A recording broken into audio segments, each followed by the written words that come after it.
merasa tak berarti, jalan dengan tanpa harapan,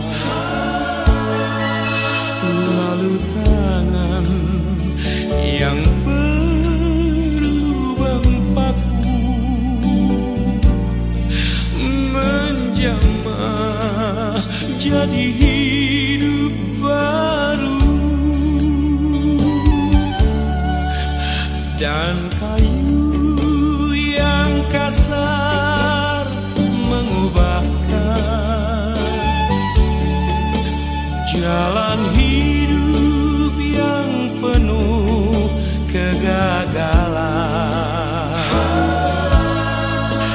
Ku puji Dia selama-lamanya,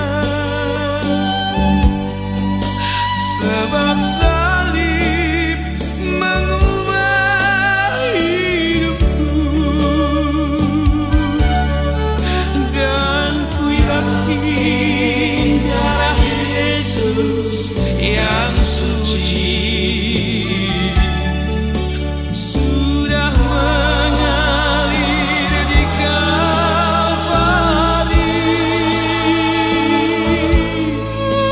Bila zaman berlalu, dunia mendebu, ku tetap pegang salib itu.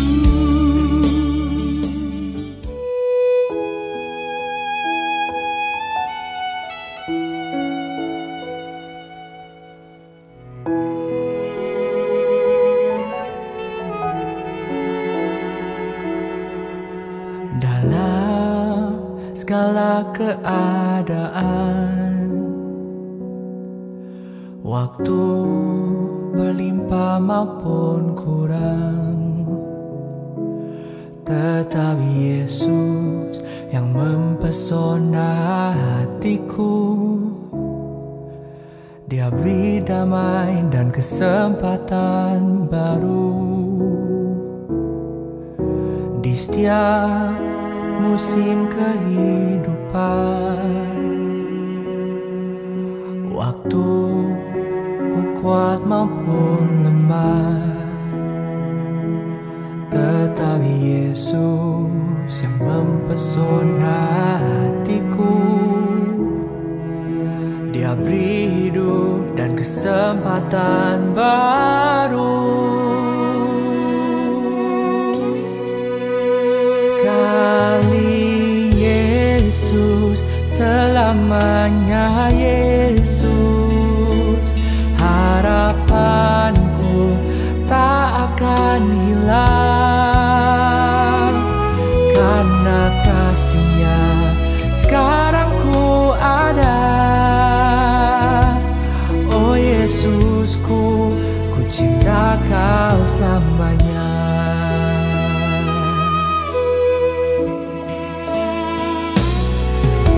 Di setiap musim kehidupan, waktu ku kuat maupun lemah, tetap Yesus yang mempesona hatiku. Dia beri hidup dan kesempatan baru. Sekali Yesus, selamanya Yesus. Harapanku tak akan hilang, karena kasih-Nya sekarang ku ada. Oh Yesusku, ku cinta Kau selamanya.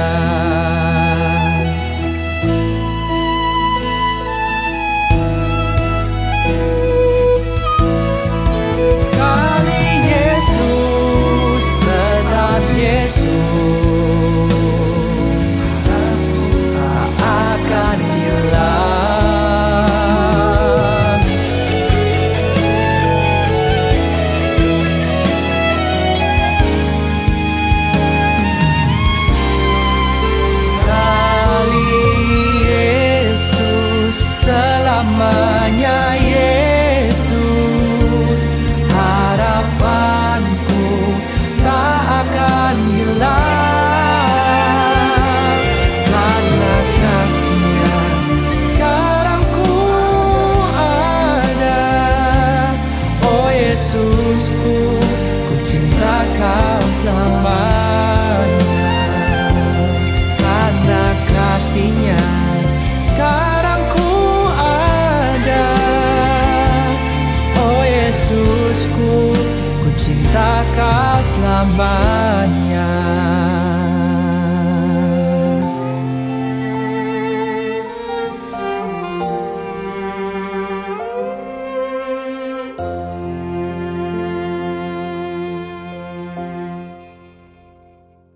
Shalom teman-teman, kita patut bersyukur kepada Tuhan karena Tuhan memberi kita kesempatan untuk terus belajar tentang kebenarannya. Dan hari ini kita akan belajar tentang sesuatu yang sangat penting sekali, yaitu mengapa kita diciptakan. Pernah tidak teman-teman memikirkan pertanyaan ini? Pertanyaan yang seharusnya kita pikirkan sih sebetulnya. Karena orang yang tidak pernah memikirkan kehidupannya dengan serius, orang itu akan dipaksa untuk terlalu banyak mikir di dalam kehidupannya.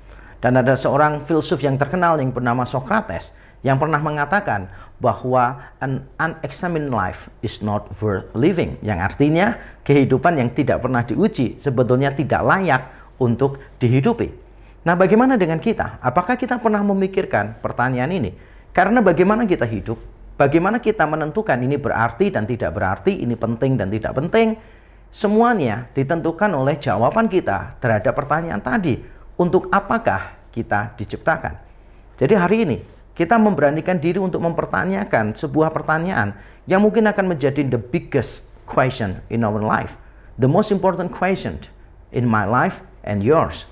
Dan kita perlu dengan serius memikirkannya. Dan karena itu kita butuh penyertaan Tuhan. Mari kita berdoa bersama-sama sebelum kita mendengarkan firman Tuhan. Bapa di surga, kami datang kepadamu karena kami tahu kami lemah, kami terbatas, tapi kami memberanikan diri untuk membahas sesuatu yang sangat besar sekali, sesuatu yang sangat fundamental sekali, sesuatu yang akan mempengaruhi kehidupan kami, yang akan membentuk banyak hal di dalam hidup kami.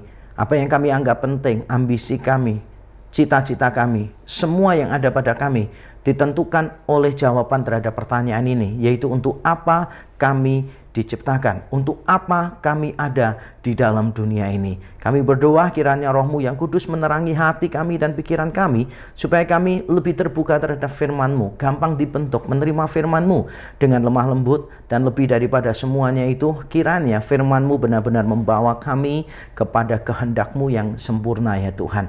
Tolong setiap kami supaya kami bisa mengerti firman-Mu. Terima kasih Tuhan. Di dalam Kristus Yesus Tuhan, kami berdoa dan kami mengucap syukur. Amin. Saya tidak tahu seberapa sering teman-teman memikirkan tentang pertanyaan tadi. Untuk apa kita diciptakan? Mungkin bagi sebagian orang, dia tidak pernah memikirkan sama sekali.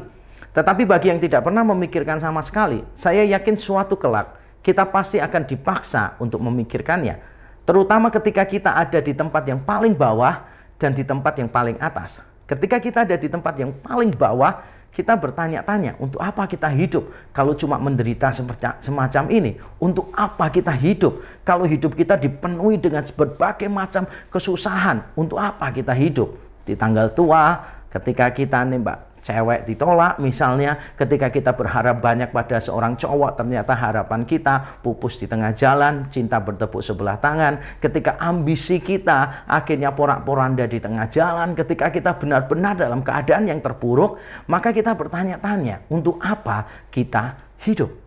Dan kalau kita ada di tempat yang paling tinggi, kita juga mungkin akan mempertanyakan hal yang sama. Karena ketika kita ada di tempat yang paling tinggi, maka kita akan menyadari bahwa semuanya itu adalah kesia-siaan. Banyak orang yang sudah berusaha sebisa mungkin untuk sampai ke puncak. Tetapi mereka mendapati ketika mereka ada di puncak, mereka tidak menemukan apapun. Nah, ketika terjadi kekosongan, walaupun sudah mendapatkan apa yang diinginkan oleh banyak orang, popularitas, kemakmuran, keberhasilan, kepandaian, gelar, prestasi, dan sebagainya, tapi tetap ada kekosongan di dalam diri manusia. Lalu manusia mulai bertanya, untuk apa aku hidup? Untuk apa semua yang aku sudah lakukan?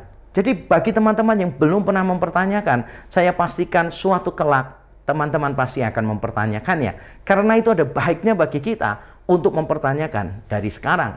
Nah, bagi teman-teman yang sudah pernah mempertanyakannya, saya mau tahu jawabannya apa. Mungkin ada di antara kita yang masih bingung dan terus menggumulkannya. Dan itu wajar, tidak perlu terlalu keras terhadap diri sendiri, tidak perlu terlalu menghakimi diri sendiri ketika kita masih belum tahu sebenarnya tujuan hidup kita apa. Kita masih bingung karena hidup kita itu seperti puzzle yang terpisah satu dengan yang lain. Kita belum melihat gambaran besarnya seperti apa. Dan saya ingin memastikan bahwa banyak orang masih berada di dalam proses pencarian. Jadi bukan cuma teman-teman saja, banyak orang yang berada di dalam proses pencarian. Tapi lebih baik kita sudah ada di dalam prosesnya daripada kita belum melakukannya sama sekali. Dan itulah yang akan kita pelajari hari ini.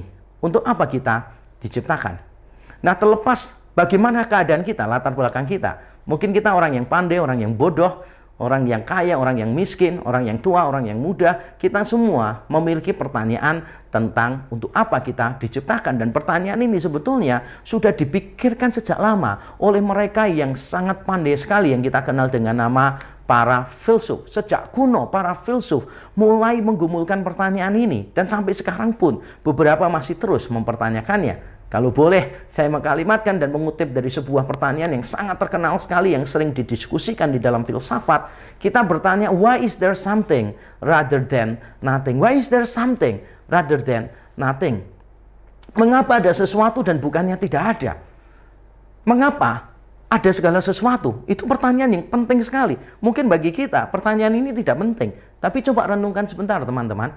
Dan kita coba memikirkan, ketika kita melihat sebuah keberadaan, kita perlu menanyakan, mengapa ada sebuah keberadaan, mengapa ada sesuatu, mengapa ada banyak hal, dan bukannya tidak ada sama sekali. Sebab kalau kita memikirkan bahwa semuanya itu tidak kekal, berarti pernah pada suatu waktu, semua ini tidak ada. Saya tidak ada, alam semesta tidak ada, kita semua tidak ada. Kalau memang pernah, suatu ketika dulu, semuanya ini tidak ada, mengapa sekarang jadi ada? Bukankah lebih gampang tidak ada untuk tetap menjadi tidak ada? Sesuatu yang logis, bukan? Sesuatu yang tidak ada tetap menjadi tidak ada. Itu sangat logis dan sangat mudah untuk dipahami. Tapi ketika ketidakadaan, sebut saja nothingness ini, tiba-tiba menjadi something, bahkan menjadi all things yang kita lihat, there must be a reason. Pasti ada alasannya. Dan kita ingin tahu mengapa itu semua ada. Jadi kita bukan cuma bertanya bagaimana semua itu ada, tapi pertanyaannya adalah mengapa semuanya itu ada. Kalau bagaimana semuanya itu ada, kita bicara tentang proses. Proses bagaimana keberadaan itu bisa ada sampai sekarang. Tapi kita bertanya melebihi sebuah proses. Kita bertanya tentang mengapa, alasan, tujuan, mengapa semuanya itu ada. Dan kita harus belajar dari firman Tuhan. Karena firman Tuhanlah standar otoritas kita yang tertinggi. Walaupun nanti kita akan mencoba melihat teks firman Tuhan ini dari kacamata logika dan penelitian empiris di sekeliling kita. Mari kita membaca satu ayat di dalam Yesaya pasal 43 ayat 6 dan 7. Saya akan bacakan untuk kita semua. Begini bunyi firman Tuhan, Yesaya 43 ayat 6 dan 7. Aku akan berkata kepada utara, berikanlah, dan kepada selatan, janganlah tahan-tahan. Bawalah anak-anakku laki-laki dari jauh dan anak-anakku perempuan dari ujung-ujung bumi. Semua orang yang disebutkan dengan namaku, yang kuciptakan untuk kemuliaanku, yang kubentuk dan yang juga kujadikan. Teks ini berbicara tentang tujuan Allah menciptakan manusia, terutama tujuan Allah menciptakan umatnya, saya dan teman-teman sekalian. Apa tujuannya Allah menciptakan kita, anak-anaknya, umatnya? Yaitu supaya kita memuliakan Allah. Kita diciptakan untuk kepentingan Allah kita. Dan mungkin kita sebagai orang-orang Kristen, maka kita mudah untuk mengaminkan hal ini. Kita langsung bisa berkata, haleluya, memang Allah pencipta kita. Jadi dia berhak untuk menentukan apa tujuan hidup kita. Tapi saya tahu, bagi orang-orang yang bukan Kristen, atau bagi orang-orang yang masih mencari kebenaran, mereka juga ingin tahu, apakah sebetulnya kehidupan itu memiliki tujuan. Mereka belum bertanya, apa tujuannya? Mereka baru bertanya, dari mana kita tahu kalau hidup itu memiliki tujuan? Dan ini sangat wajar sekali kalau kita mempertanyakan demikian. Bukan karena kita bermaksud untuk tidak hormat terhadap teks tadi. Bukan bermaksud kita tidak percaya terhadap teks yang baru kita bacakan. Tapi sangat wajar kalau kita sebagai manusia yang diciptakan Tuhan, dengan semua kapasitas rasional kita bertanya, untuk apa Allah menciptakan kita? Tapi sebelum kita sampai ke sana, kita perlu bertanya lebih dahulu, apakah hidup memang memiliki tujuan? Percuma kita mendiskusikan tujuannya apa, kalau ternyata memang tidak ada tujuannya. Saya ingat beberapa tahun yang lalu saya pelayanan di satu pulau, di satu kota. Lalu saya diminta untuk mendoakan satu orang yang sakit. Orang itu kaya raya sekali. Dan sambil menunggu di ruang tamu yang di luar, sebelum dipersilahkan masuk oleh tuan rumah, di ruang tamu yang luar itu ada lukisan yang sangat bagus sekali, tapi sedikit abstrak begitu. Lalu kami yang datang ke sana mulai memperbincangkan tentang lukisan itu. Kami bertanya-tanya, ini lukisan ini maksudnya apa ya? Lalu ada banyak penafsiran ini itu begitu kan. Menarik sekali. Lalu ada seseorang yang berujar demikian, "Duh, kita ini mencoba menebak. Ini maksudnya mungkin ini, tumpahan di sini mungkin maksudnya ini mungkin maksudnya ini." Lalu dia berkata begini, "Siapa tahu sebetulnya tidak ada maksudnya. Siapa tahu sebetulnya pelukisnya itu hanya membuang cat sembarangan dan kebetulan hasilnya menarik. Hasilnya bagus, perpaduan warnanya pas. Jadi kita jangan memikirkan terlalu jauh. Mungkin tidak ada tujuannya sama sekali." Oke, peristiwa itu mengingatkan saya untuk merenungkan. Memang kita perlu tahu ada tujuannya atau tidak hidup ini. Dan kalau kita mau tahu ada tujuannya, berarti kan kita perlu tahu sebetulnya apa sih petunjuknya. Dan saya percaya bahwa hidup memiliki tujuan. Kehidupan itu memang memiliki tujuan. Dari mana saya yakin? Selain dari kitab suci, selain dari banyak ayat di dalam Alkitab, saya juga percaya karena logika, karena penalaran logis. Dan saya akan bagikan kepada teman-teman mengapa saya percaya bahwa kehidupan itu memiliki tujuan. Alasan yang pertama adalah karena ada keteraturan yang kompleks. Ada keteraturan yang kompleks. Nah, kita perlu tahu bahwa ketika kita menentukan sesuatu itu punya tujuan atau tidak, maka kita bisa mengetahuinya dari banyak cara. Salah satunya adalah kita melihat ada keteraturan nggak? Dan kalau ada keteraturan, kita tanya, keteraturannya kompleks atau tidak? Kalau keteraturannya tidak kompleks, belum tentu ada tujuan. Kalau ada kompleksitas tetapi tidak teratur, belum tentu ada tujuan. Kalau ada dua-duanya, berarti ada tujuan. Coba saya terangkan dengan ilustrasi supaya teman-teman bisa lebih paham. Jadi misalnya coba berpikir begini. Ketika teman-teman ada di satu ruangan, dan di ruangan itu ternyata di mejanya ada kertas, kemudian ada bolpen. Apa yang dapat ditarik kesimpulan dari situasi itu? Apakah kita bisa langsung mengatakan bahwa keberadaan kertas dan bolpen itu pasti ada tujuan? Belum tentu juga. Mungkin kita akan memikirkan begini, oh mungkin ada orang yang kerja kelompok bersama-sama di situ, lalu ada yang ketinggalan bolpennya satu dan yang lain ketinggalan kertasnya di meja yang sama, yang ukurannya besar. Mungkin itu hanya sekadar orang-orang yang teledor, yang tidak membawa barang-barangnya dengan lengkap. Maka kita menemukan ada kertas, ada pulpen di situ, tapi belum tentu ada tujuan. Padahal cukup teratur, ada meja, ada kertas, ada pulpen. Tapi kita tetap belum yakin bahwa itu menunjukkan sebuah tujuan. Mengapa kita belum yakin? Saya bisa paham. Karena memang belum rumit, belum kompleks. Coba seandainya saya tambahkan banyak variabel yang baru, variabel tambahan di dalam ilustrasi tadi. Kita masuk sebuah ruangan dan kita melihat AC sudah dingin, di situ ada laptop, di situ ada komputer yang lain juga, di situ ada banyak buku disusun dengan rapi, kemudian ada tablet, di situ ada handphone, ada berbagai macam alat tulis yang diatur begitu rupa, kemudian ada makanan ringan di situ, ada minuman, dan semuanya rapi, tertata. Dan kita masuk ke ruangan itu. Apakah ada di antara kita yang masih berpikir bahwa semuanya itu terjadi secara kebetulan?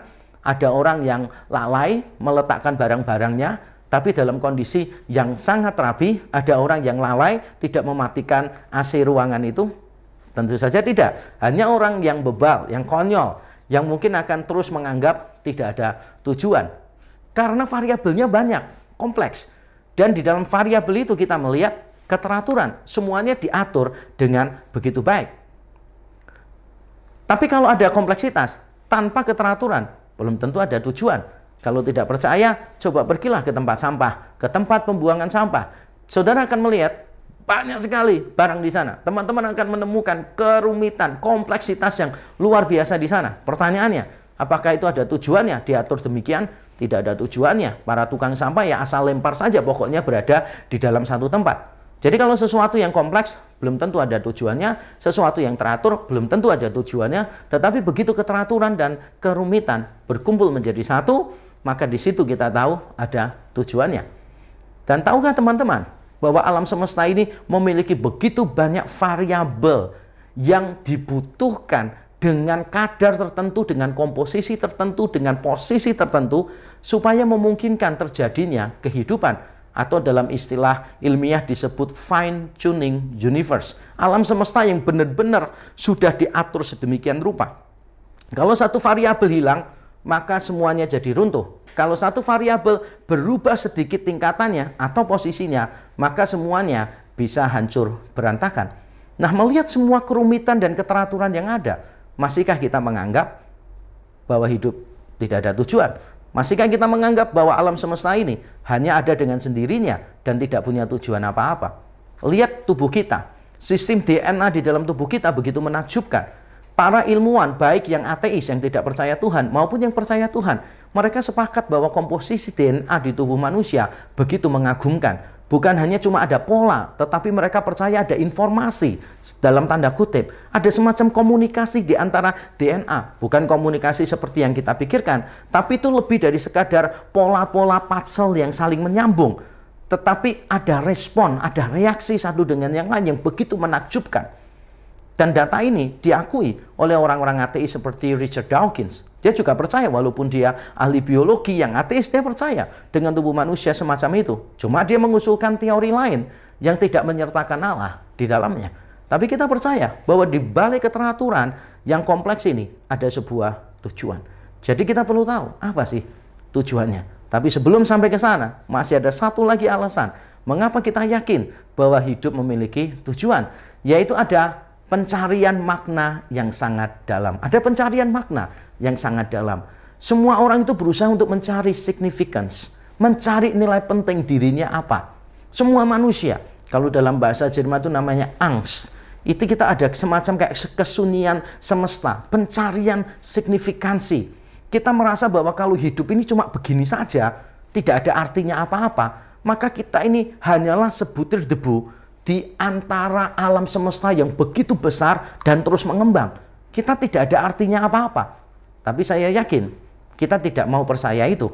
Walaupun kita percaya itu, kita tidak bisa menolak gejolak di dalam diri kita bahwa kita semua ingin dianggap significant. Kita semua ingin dianggap berarti, dan kita semua ingin memiliki arti hidup.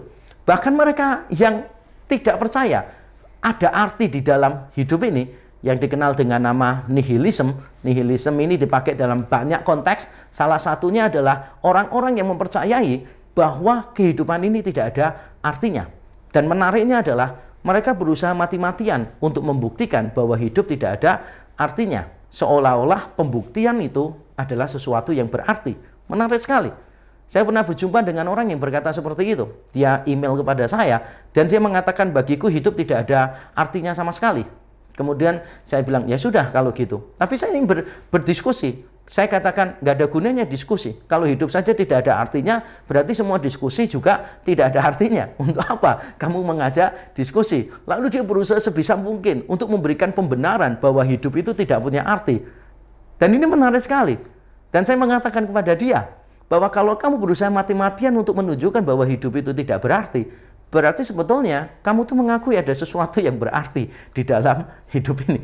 Jadi bagi orang yang menganggap hidup ini tidak berarti pun, dia harus susah payah untuk memberikan pembenaran bagi hal itu. Dan dia merasa usahanya untuk membenarkan itu adalah sesuatu yang berarti, yang dia lakukan terus-menerus dengan antusias. Sadar atau tidak sadar, terutama di malam hari, Kemungkinan besar di jam 2, jam 4 pagi ketika kita bangun. Dan kita mendapati diri kita bertanya-tanya, why am I here on earth? Why am I here on earth? Kita pasti akan bertanya, mengapa kita ada di sini, di atas muka bumi ini? Dan semua manusia memiliki pencarian seperti itu. Bahkan orang-orang yang menganggap, aku tidak peduli tujuan hidupku apa, ketika dia terbaring sakit di akhir hidupnya, toh mereka juga dipaksa untuk memikirkan, apa sih sebetulnya arti hidup ini? Bahkan mereka yang menolak Tuhan pun pada akhirnya dipaksa untuk menciptakan arti hidup ini. Entah ketika dia mengatakan bahwa kita berbuat baik kepada orang lain, kita meninggalkan legacy dan inspirasi bagi banyak orang, atau kita meninggalkan pencapaian-pencapaian yang akan diingat oleh banyak orang.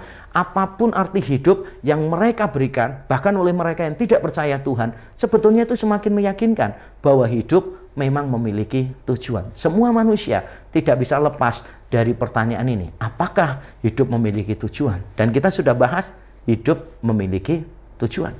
Nah, sekarang kita bertanya, lalu apa dong tujuan hidup manusia? Kalau ada tujuannya, apa dong tujuan hidup manusia? Nah, saya percaya bahwa tujuan hidup manusia berkaitan dengan kebahagiaan. Kebahagiaan. Dan kalau saudara bertanya kepada banyak orang, saya yakin mungkin di antara 100 orang, 95% akan mengatakan kebahagiaan. Dari seorang filsuf yang terkenal yang bernama Aristotle, dia mengatakan the purpose of life is happiness. Orang-orang yang sederhana juga begitu. Apakah salah kalau dalam hidup saya mencari kebahagiaan? Banyak orang setuju bahwa kebahagiaan, happiness, itu adalah tujuan hidup. Dan saya juga sepakat bahwa tujuan hidup berkaitan dengan kebahagiaan. Saya tidak mengatakan bahwa tujuan hidup adalah menjadi bahagia.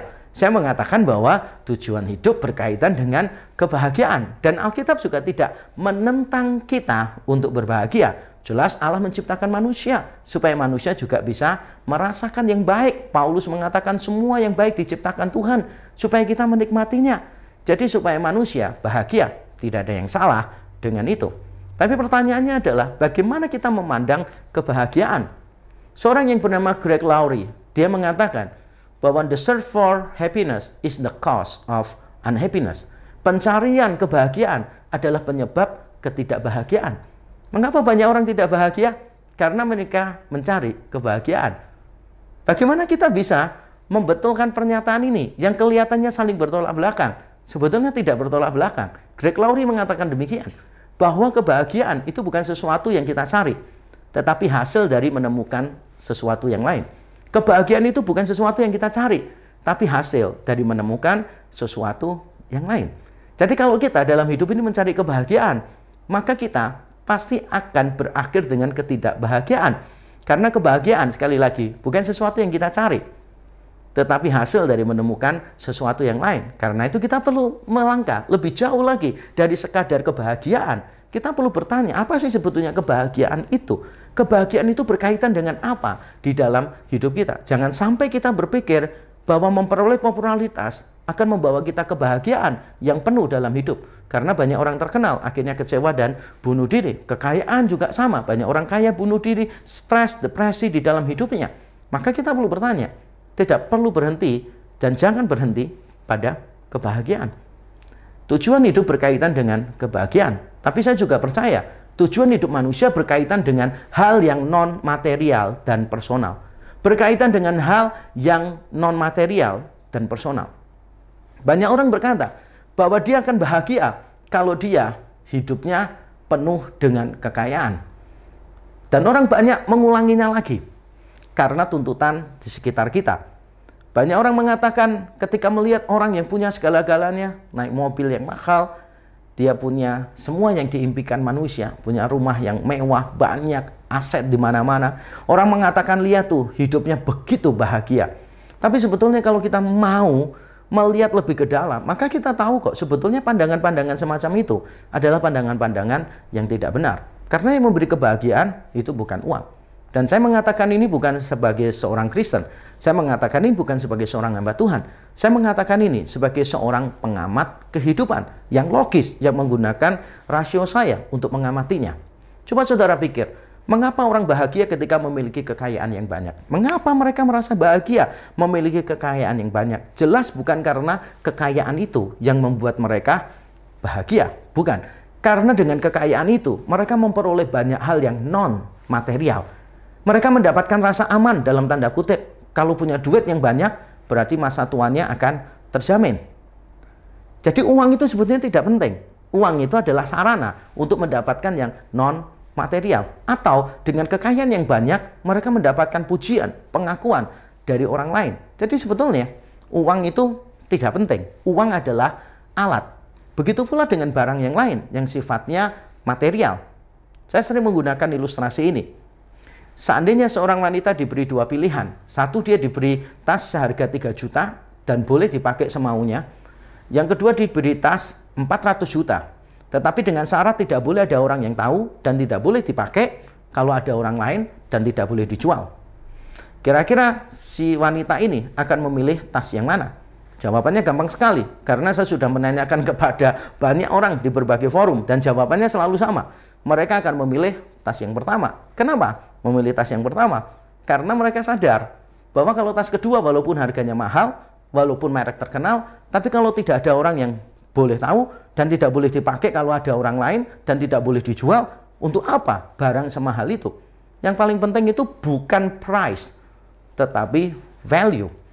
Bukan harga, tetapi nilainya. Apa yang bisa didapat dari tas yang mahal itu? Secara pengalaman ini masih bisa saya tambahkan begitu banyak di dalam kehidupan kita, di sekitar kita. Misalnya, kalau saudara memenangkan pertandingan misalnya, apa sih yang membuat saudara tuh senang memenangkan pertandingan itu? Apakah karena saudara mengalahkan semua orang? Itu kesukaan saudara? Enggak juga sih. Kalau saudara mengalahkan 99 orang tapi dikalahkan 1 orang, juga saudara tidak akan suka. Saudara kepengen menjadi yang terbaik. Tapi mengapa saudara ingin menjadi yang terbaik? Sekali lagi itu bicara tentang penerimaan, pengakuan. Semuanya non-material. Jadi ada banyak hal yang manusia rela lakukan untuk mendapatkan hal-hal yang non-material. Bahkan mereka rela mengorbankan yang material untuk mendapatkan yang non-material. Kalau tidak percaya, coba pikirkan romantic dinner untuk pasangan. Makanannya begitu-begitu aja sebetulnya. Tempatnya juga begitu-begitu aja. Kalau dibandingkan rasanya dengan restoran lain mungkin masih kalah. Tetapi mengapa orang rela membayar mahal untuk romantic dinner? Karena kita membeli sesuatu, yaitu experience, pengalaman.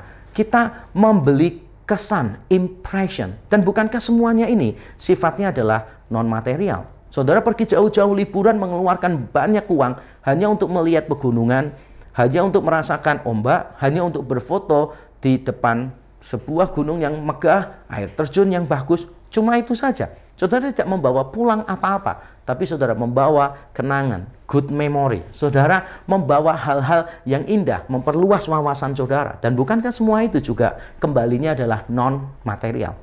Orang mengeluarkan yang material untuk mendapatkan yang non-material. Tapi saya mau menambahkan bahwa tujuan hidup manusia bukan cuma yang non-material, tetapi juga yang personal. Kalau cuma non-material, memang penting. Tetapi kita sadar bahwa ada yang lebih berarti daripada yang non-material, yaitu yang sifatnya personal. Misalnya, kita pergi ke satu tempat, melihat tempat yang sama, dengan biaya yang sama, dibandingkan dengan kita pergi ke tempat yang sama pula, dengan biaya 2 kali lipat, tapi bersama dengan orang yang kita kasihi. Maka kita akan menganggap bahwa kebahagiaan kita itu berbeda.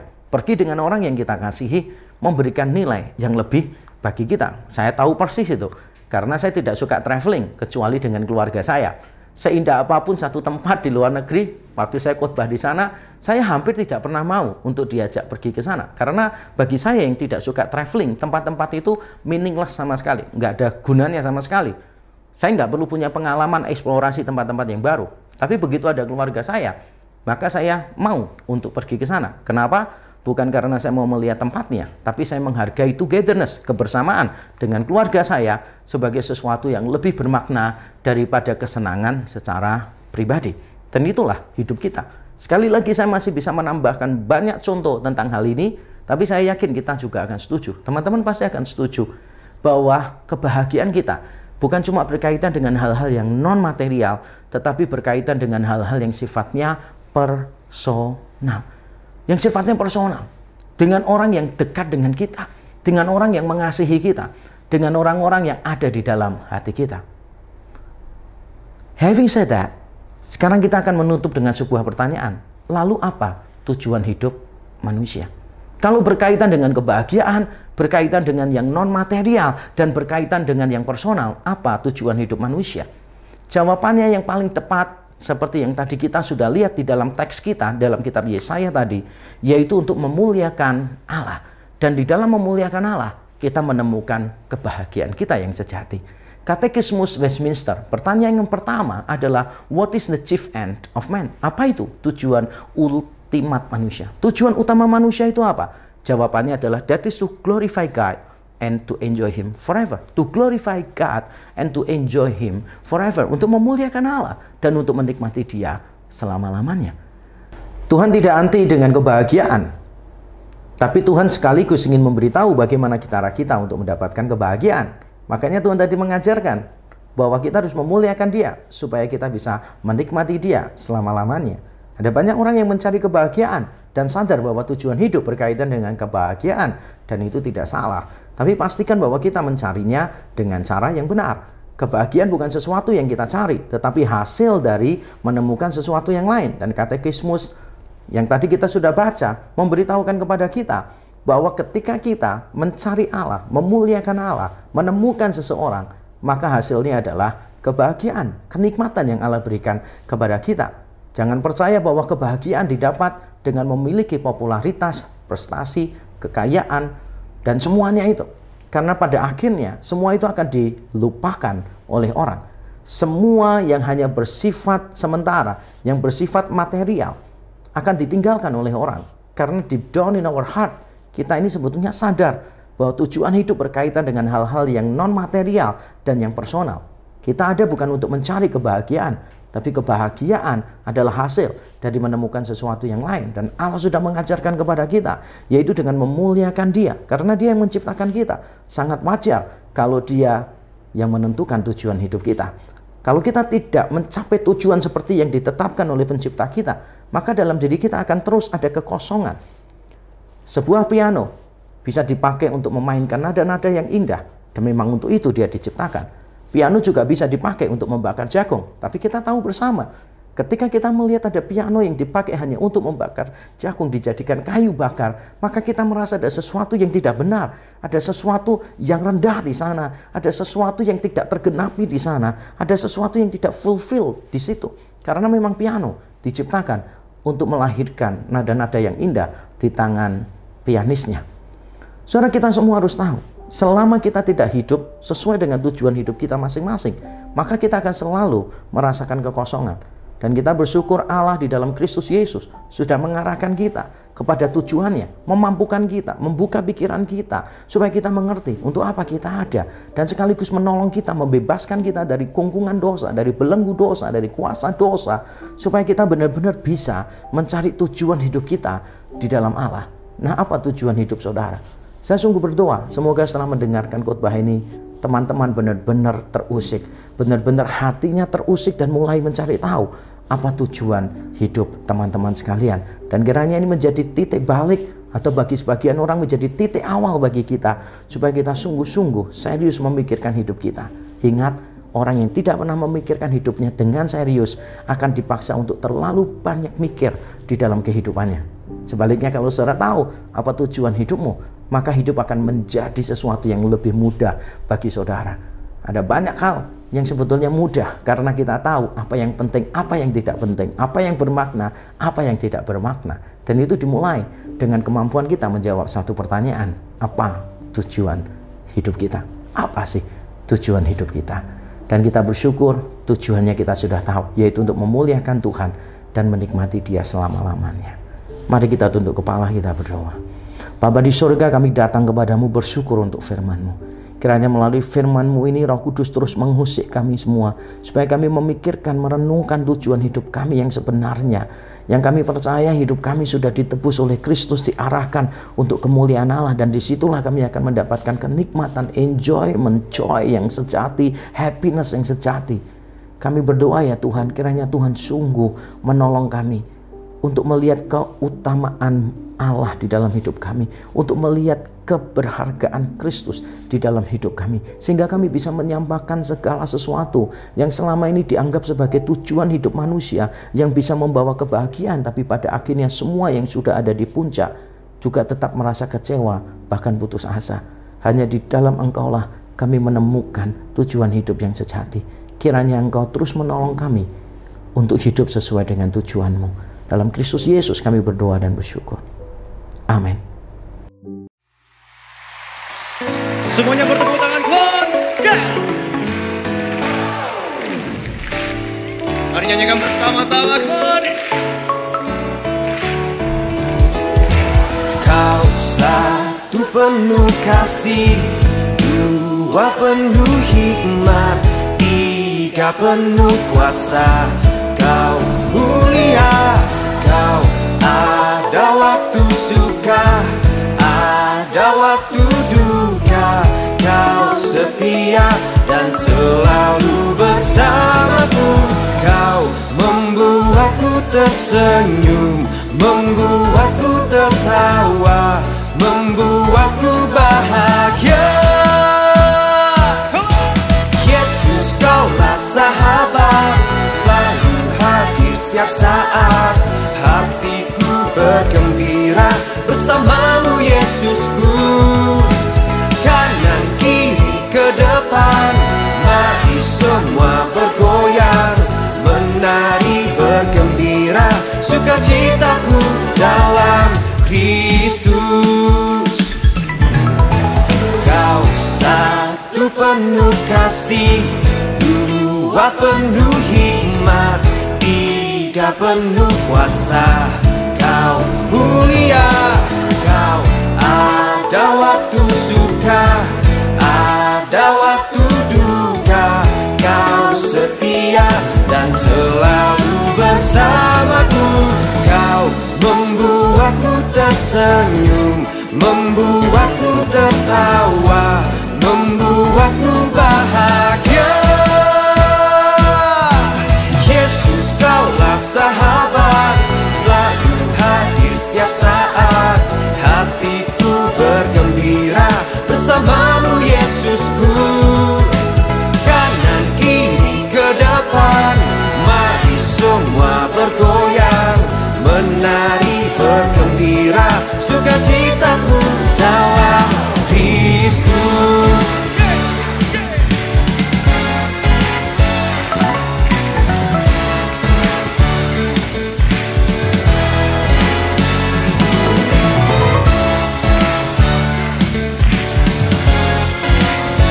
Mari semuanya dari depan sampai belakang, angkat tangannya tinggi-tinggi. Mari kita bersama katakan, Yesus. Yesus, Kaulah sahabat, selalu hadir setiap saat. Hatiku bergembira bersamamu, Yesusku. Kanan kiri ke depan, mari semua bergoyang, menari bergembira, sukacitaku. Yesus, Kaulah sahabat, selalu hadir setiap saat. Hatiku bergembira bersamamu, Yesusku. Kanan kiri ke depan, mari semua bergoyang, menari bergembira, sukacita.